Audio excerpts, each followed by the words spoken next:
तो ये क्वेश्चन करते हैं, while conducting the Young's double slit experiment, a student replaced the two slits with a large opaque plate in xy plane. तो यहाँ पे ये xy प्लेन दिखा रखा है, ठीक है। इसको मैं एक्सटेंड करूँ तो ये आप इस तरह से विजुलाइज कर सकते हैं, ये xy प्लेन है। तो xy प्लेन को इस तरह से विजुलाइज कर सकते हैं आप। फिर स्टूडेंट ने क्या किया, प्लेन में, इस प्लेन में it contains two small holes that act as two coherent point sources. ये S1 S2 जो हैं वो coherent point sources हैं, और इस केस में लाइट जो है वो कहाँ से आ रही है, लाइट यहाँ से आ रही है, ठीक है। emitting light of wavelength 600 nanometre है ना, लाइट की वेवलेंथ दे रखी है अपने को 600 nanometre. The student mistakenly places the screen parallel to the XZ plane. तो स्क्रीन इसने कहाँ रख दी, स्क्रीन जो है वो यहाँ रख दी, है ना, एक्स जेड प्लेन है, जेड एक्सिस ये है, एक्स एक्सिस ये है जो अपन ने बनाई, एक्स और ये माइनस एक्स। तो स्क्रीन जो है स्टूडेंट ने वो इस तरह से रख दी, ठीक है।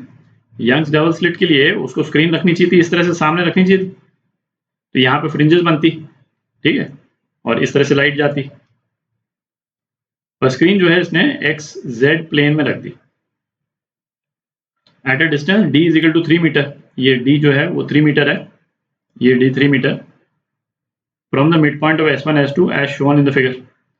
अच्छा, the distance between the source d, है ना, दो सोर्सेस के बीच में जो डिस्टेंस है d, है ना, वो उसका डिस्टेंस दे रखा है मिलीमीटर में। The origin O is at the intersection of the screen and the line joining S1 S2, ये O जिस तरह से शो कर रखा है। Which of the following is true, intensity pattern के बारे में जो स्क्रीन पे, इस वाली स्क्रीन पे जो बनेगा उस पे इंटेंसिटी पैटर्न के बारे में कुछ पूछे स्टेटमेंट, आप लोग बताना कौन सा सही है कौन सा गलत है।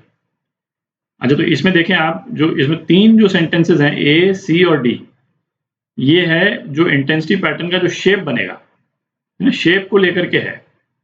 तो इसी को करते हैं पहले, क्योंकि एक ही शेप आएगा, बाकी दो शेप जो है वो कैंसिल आउट हो जाएंगे, ठीक है। अच्छा, इसको ना, इस वाले डायग्राम को विजुलाइज करने के लिए हम एक दूसरी तरह से विजुलाइज करते हैं, वो थोड़ा सा ज़्यादा क्लियर रहेगा, है ना। मैं बनाता हूँ एक डायग्राम। तो इस वाले सेटअप को इस तरह से हम विजुलाइज कर सकते हैं, ये एक्स एक्सिस, ये माइनस एक्स एक्सिस, ये जेड एक्सिस, ठीक है।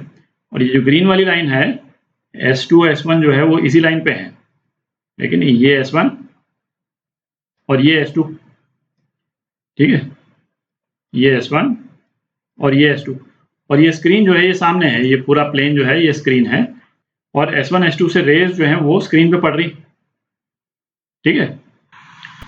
अच्छा, ये वाला पॉइंट जो है ये O है, यहाँ लिख लेते हैं S1 S2 जो है वो D के बराबर है, और S1 S2 का जो मिड पॉइंट है, ये मिड पॉइंट, ये यहाँ से ये डिस्टेंस जो है ये कैपिटल D के बराबर है, जो कि 3 मीटर दिया हुआ, ठीक है। तो अब चूंकि अपन ने इस तरह से इसको विजुलाइज कर लिया है, तो ये वाला डायग्राम मैं हटा देता हूँ, इस वाले डायग्राम को यहाँ शिफ्ट कर लेंगे, थोड़ी जगह बन जाएगी।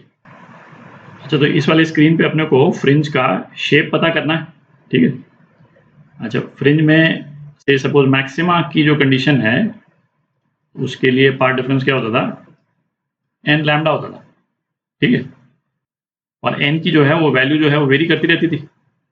तो जैसे सपोज n की वैल्यू 1 है, इसमें एक पर्टिकुलर कोई फ्रिंज बनेगी, सपोज फ्रिंज 1 है ना, n इज इक्वल टू 2 है तो उसमें कोई दूसरी फ्रिंज बनेगी, n इज इक्वल टू 50 है तो इसमें कोई, है ना, 50th फ्रिंज बनेगी, ठीक। कहने का मतलब हर पर्टिकुलर फ्रिंज के लिए जो पार्ट डिफरेंस है वो कांस्टेंट है। आप देख रहे हैं, जो सेकंड फ्रिंज है उसके लिए पार्ट डिफरेंस कांस्टेंट है, जो 50th फ्रिंज है उसके लिए पार्ट डिफरेंस कांस्टेंट है, ठीक है।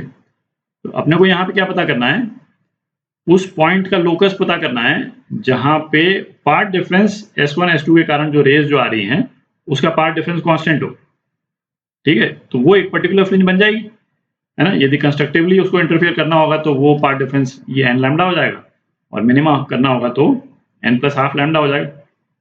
तो कोई एक जनरल पॉइंट ले लेते हैं अपन यहाँ पे, सपोज ये पॉइंट P ले लिया अपन, ठीक है। तो इस P पॉइंट पे S1 के कारण जो रे आ रही है वो क्या हो जाएगी, ये हो जाएगी, ठीक है। और S2 के कारण जो रे आ रही है वो क्या हो जाएगी, वो ये हो जाएगी, ठीक है। अच्छा, अब सपोज ये जो डिस्टेंस है पॉइंट O से जो P का डिस्टेंस है, इसको यदि मैं S बोल दूं, अच्छा अब S2 का जो डिस्टेंस है पॉइंट O से, उसको अपन Y2 बोल देते हैं, ये Y2। और S1 का जो डिस्टेंस है पॉइंट O से, उसको अपन Y1 बोल देते हैं, ठीक है। Y1 Y2 में डिफरेंस बहुत ही कम होगा, पर पार्ट डिफरेंस निकालने के लिए, है ना, ये उसको सेपरेट डिस्टिंक्शन रखना जरूरी है अपने को। तो S1P ये कितना हो जाएगा, under root Y1 square plus S square, S2P कितना हो जाएगा, अंडर रूट Y2 स्क्वायर, ये प्लस है, प्लस S स्क्वायर, ठीक है। तो पार्ट डिफरेंस कितना हो गया, जो इन दोनों रेज का, जो यहाँ पहुंच रही है, ये दोनों रेज जो हैं, एक यहाँ से और एक यहाँ से, पार्ट डिफरेंस हो गया S1P minus S2P, under root Y1 square plus S square minus under root Y2 square plus S square, ठीक है।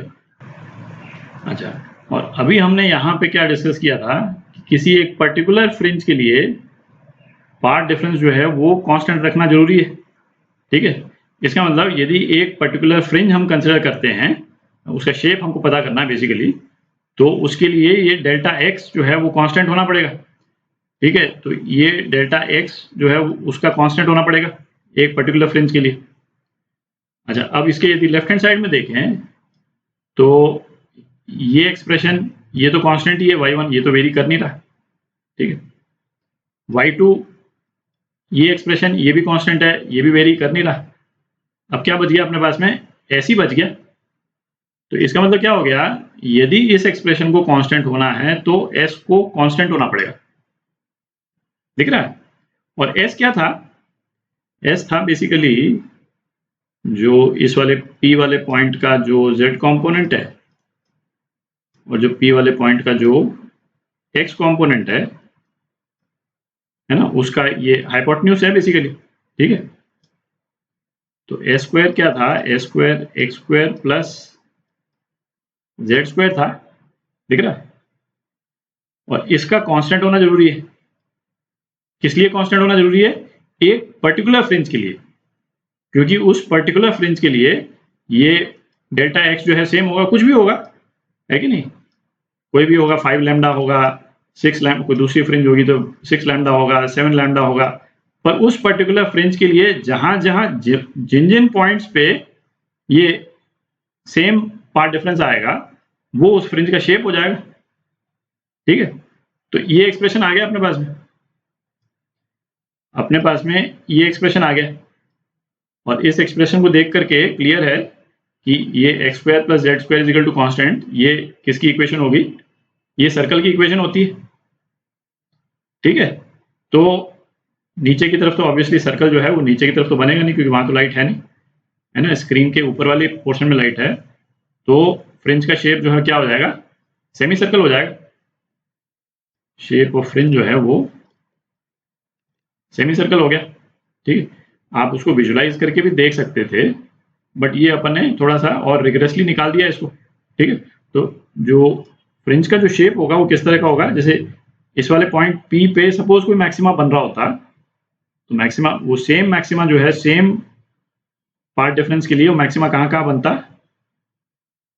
यहाँ यहाँ बनता, इस सेमी सर्कल पे बनता, है ना। तो इस सेमी सर्कल में सेम पार्ट डिफरेंस सपोज होता, suppose I am just saying, है ना, 6 लैम्डा। और जो 7 लैम्डा वाली जो फ्रिंज होती वो क्या होती, वो यहाँ पे कहीं पे बनती, कुछ इस टाइप से बनती, आप देख रहे हैं।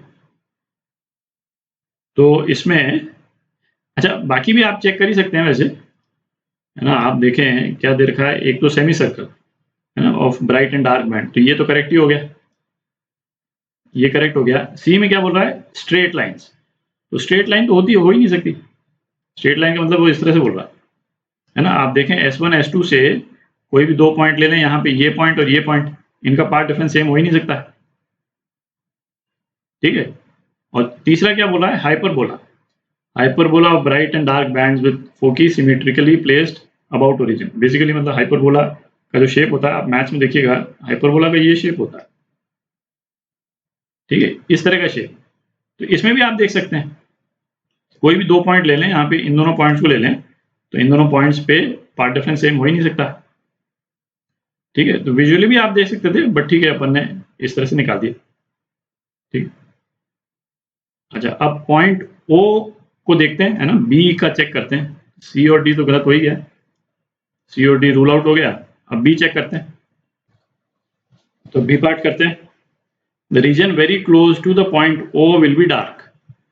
पॉइंट ओ पे पार्ट डिफरेंस क्या बन रहा है ना, वो देखते हैं। तो पार्ट डिफरेंस ये पॉइंट ओ के लिए निकाल रहे हैं अपन। ये कितना हो गया, S1O माइनस S2O, ठीक है। तो ये S1 S2 के बराबर, और S1 S2 अपने को दे रखा है कितना, S1 S2 ये दे रखा है अपने को 0.6003 मिलीमीटर, ये दे रखा है, ठीक है। तो S1 और S2 से जो रे O पे पहुंचेंगी, मतलब एग्जैक्टली O पे तो नहीं पहुंचेगी, इसलिए very close to O point पूछा है, ठीक है। O के पास में जब पहुंचेंगी तो उनमें पार्ट डिफरेंस जो है इतना होगा, ठीक है। अच्छा, जो मैक्सिमा की जो कंडीशन होती थी वो क्या होती थी, पार्ट डिफरेंस होता था n लैम्डा, और मिनिमा की जो कंडीशन होती थी उसमें पार्ट डिफरेंस क्या होता था, n प्लस हाफ लैम्डा, ठीक है। तो यदि तो ये पार्ट डिफरेंस n लैम्डा के बराबर है, ये वाला, तो यहाँ पे ब्राइट होगा नियर बाय एरिया O का, और यदि ये पार्ट डिफरेंस जो है वो n प्लस हाफ लैम्डा के बराबर होगा, तो यहाँ पे डार्क होगा। तो देखते हैं, तो अपन ऐसा करते हैं, डेल्टा x बाय लैम्डा निकाल लेते हैं, डेल्टा x बाय लैम्डा निकाल लेते हैं और देखते हैं क्या आता है। तो ये कितना है, 0.6003 10⁻³ अपॉन लैम्डा, वेवलेंथ कितनी है, 600 नैनोमीटर, ठीक है।